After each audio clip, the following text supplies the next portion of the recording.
We can't just teach kids to decode, and here's where it gets super important that we read with and to our kids.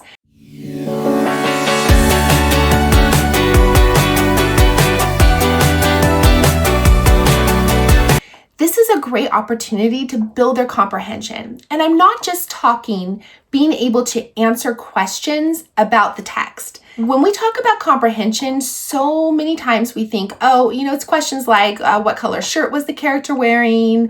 What happened first? What happened next? And those are parts of comprehension. They can be. But, there's so much more to comprehension that if we don't teach our children these skills, they're not going to be ready to analyze text and really comprehend it when they get to those upper grades.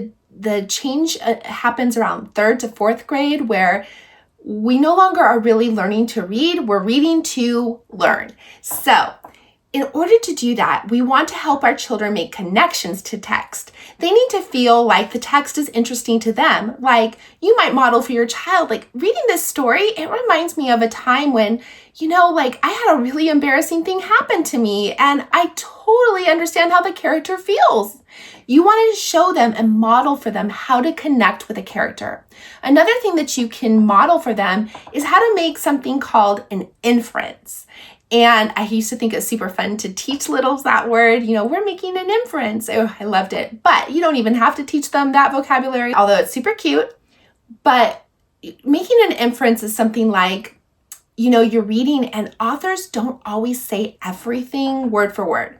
Sometimes they give us clues to how the character feels by what the character says or how the character says it. So like if the character said something, and they cross their arms and the author states that, the author may not say, the character is mad, but I know that somebody who's crossing their arms like that, they're probably not happy. And so I'm making that connection based upon my real world experience, and it's helping me to understand the text. So one thing that we can do is to stop while we're reading with our kids and just point out certain things like, wow, like the author said that the character was folding their arms and crossing their arms. And I know when somebody's crossing their arms, they're not happy. So that character is really not happy about what's going on.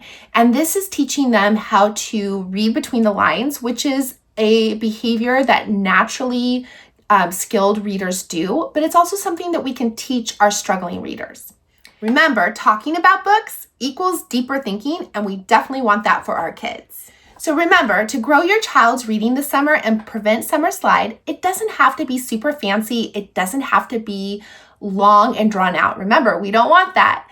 It just needs to be simple, short, fun, and engaging. Make sure to check back in with me right here, subscribe for all the tips, strategies, and learn to read information right here on You Can Teach Your Child to Read.